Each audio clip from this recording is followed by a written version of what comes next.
जय श्री कृष्ण। एषा ब्राह्मी स्थितः पार्थ नैनां प्राप्य विमुह्यति स्थित्वास्य मंतकालेऽपि ब्रह्म निर्वाणमृच्छति। भावार्थ है, यह आध्यात्मिक तथा ईश्वरीय जीवन का पथ है जिसे प्राप्त करके मनुष्य मोहित नहीं होता। यदि कोई जीवन के अंतिम समय में भी इस तरह स्थित हो तो वह भगवत धाम में प्रवेश कर सकता है। तात्पर्य है, मनुष्य कृष्ण भावनामृत या दिव्य जीवन को एक क्षण में प्राप्त कर सकता है और हो सकता है कि उसे लाखों जन्मों के बाद भी प्राप्त न हो। यह तो सत्य को समझने और स्वीकार करने की बात है। खटवांग महाराज ने अपनी मृत्यु के कुछ मिनट पूर्व कृष्ण के शरणागत होकर ऐसी जीवन अवस्था प्राप्त कर ली। निर्वाण का अर्थ है भौतिकतावादी जीवन शैली का अंत। बौद्ध दर्शन के अनुसार इस भौतिक जीवन के पूरा होने पर केवल शून्य शेष रहता है, किंतु भगवत गीता की शिक्षा इससे भिन्न है। वास्तविक जीवन का शुभारंभ इस भौतिक जीवन के पूरा होने पर होता है।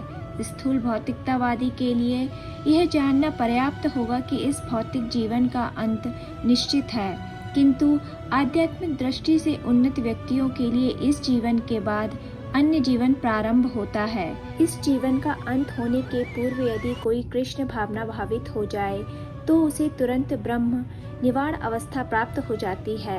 भगवत धाम तथा भगवत भक्ति के बीच कोई अंतर नहीं है, चूँकि दोनों चरम पद हैं। अतः भगवान की दिव्य प्रेमा भक्ति में व्यस्त रहने का अर्थ है भगवत धाम को प्राप्त करना। भौतिक जगत में इंद्रिय तृप्ति विषयक कार्य होते हैं और आध्यात्मिक जगत में कृष्ण भावनामृत विषयक। इसी जीवन में ही कृष्ण भावनामृत की प्राप्ति तत्काल ब्रह्म प्राप्ति जैसी है, और जो कृष्ण भावनामृत में स्थित होता है वह निश्चित रूप से पहले ही भगवत धाम में प्रवेश कर चुका होता है। ब्रह्म और भौतिक पदार्थ एक दूसरे से सर्वथा विपरीत हैं। अतः ब्राह्मी स्थिति का अर्थ है भौतिक कार्यों के पद पर न होना।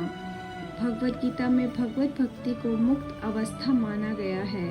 अतः ब्राह्मी स्थिति भौतिक बंधन से मुक्ति है।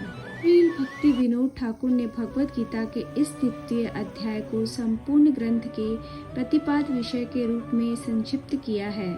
भगवत गीता के प्रतिपाद है कर्मयोग, ज्ञान योग तथा भक्ति योग। इस द्वितीय अध्याय में कर्मयोग तथा ज्ञान योग की स्पष्ट व्याख्या हुई है एवं भक्ति योग की भी झांकी दे दी गई है। इस प्रकार श्रीमद् भगवत गीता के द्वितीय अध्याय गीता का सार का भक्ति वेदांत तात्पर्य पूर्ण हुआ।